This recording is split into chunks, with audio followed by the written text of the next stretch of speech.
Yeah, definitely. And I mean, the first thing that came to mind, maybe because of my recency bias, but because I just listened to that interview with you and Mike Elias, and he, I believe in that interview, explained how Chainlink Oracles work to you. Mhm. And it just sounds like a real perfect use case, right? If you want to have something like you described, like the relationship between data and validation in this way, and you want it to be decentralized and automated. I don't know enough about oracles. I've done some professional work with them, but I don't know enough about them in terms of the deep game theoretics of how they work and how their incentives are set up, to be able to comment on them being like, let's say, a theoretical hyperstructure utility, right? That might provide like a sustainable decentralized data verification solution that might be necessary for what you're describing at scale. But I'm curious, like, how do these concepts that Web3 is pushing interact with like the boundaries of the theories that you're working on and their real world applications? Yeah, it's a great question. Initially, we even described Digital Gaia as an oracle. We described, I've tried describing option as an oracle. There's two problems with it. The first is that you should never trust a data point that doesn't have confidence intervals, is like, the saying. And the only way you get confidence intervals is if you have basically is like a probabilistic model is for sure a way to get confidence intervals. And so a lot of these oracles are obsessed with giving you, the score of the NBA final, and that's fine, or the price at this time of day, and that's fine for things that you can be confident about. But for things that have like that just intrinsically have uncertainty in them, it's hard to create game theoretic landscapes that are amenable to these sorts of conclusions, right? So, like, just to take it back down to basics. Okay, so Ethereum used to run on proof of work. Do you see the work that I'm doing in order to make this friendly to anyone of any background? Yeah.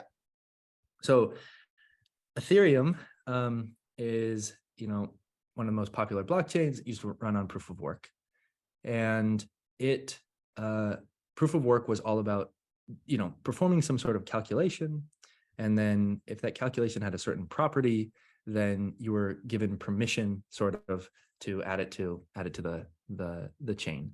And it was easy for anyone to check whether you got a good solution, and it was hard for them to fake a good solution. It would kind of be like you were allowed to add a block to the end of the blockchain if you created a mountain first. It's like, well, that takes a lot of effort.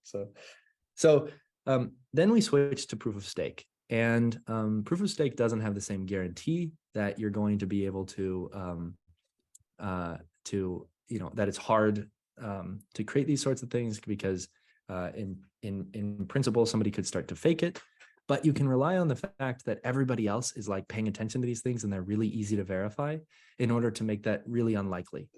And so it would kind of be like if there was a community that every day it was someone's job to come and put the red towel on the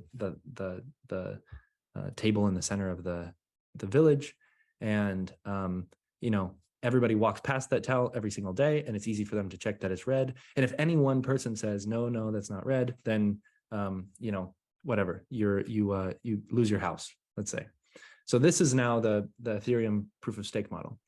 And you can rely on that because it's easy to check whether or not the towel is red. It's easy to check whether or not they followed the underlying rules. But what happens when you have a bunch of colorblind people living in the village, and they're not certain whether or not the towel is red, and they have to do like checks to see whether or not it's red? Now all of a sudden you live in a world of uncertainty. What happens when not everybody gets to see it? What happens when, or you're looking for other properties, the softness of it. So in that world, it's much harder to slash somebody's stake because there's, or to take away their house in the analogy, because there's so much more ambiguity around whether or not they actually complied. And so this is the challenge that requires something more than an oracle. And it's why we moved away from the notion of an oracle, is because an oracle seems to be telling you the truth and the one truth and nothing but the truth. And what we need are systems that are permissive of uncertainty, right? Systems that are capable of saying, I don't know. Right now we have, a ChatGPT that if it does not know, it will hallucinate as if it knows with exactly the same level of confidence. And so it's much more difficult actually to design systems that say I'm not sure than to design the ones that seem to fake some sort of confidence and will give you an answer because they think you want an answer instead of wanting the truth. So yes, this is an oracle in as long as you're willing to kind of like accept the constraints and the knowledge that it comes with confidence intervals, and there's a possibility that it's wrong. And the good news is that it's built on 150 years, I guess, of theory around Bayesian inference, and so there's a great foundation for this work to be done. And really what it's about is at the stage that we're at now, what it's about is finding people who can contribute to those models and who can contribute good data, and then beginning to explain this new possibility for the kind of world that we could live in, where what we're doing with one another is we're playing around with different models, and we're uploading those models to these systems, and we're getting feedback on whether or not they make sense, and where we're all involved in the sense making process. So I think that's the stage that we're at, thankfully, because being in the research stage is really hard, and we're getting now to leave it. So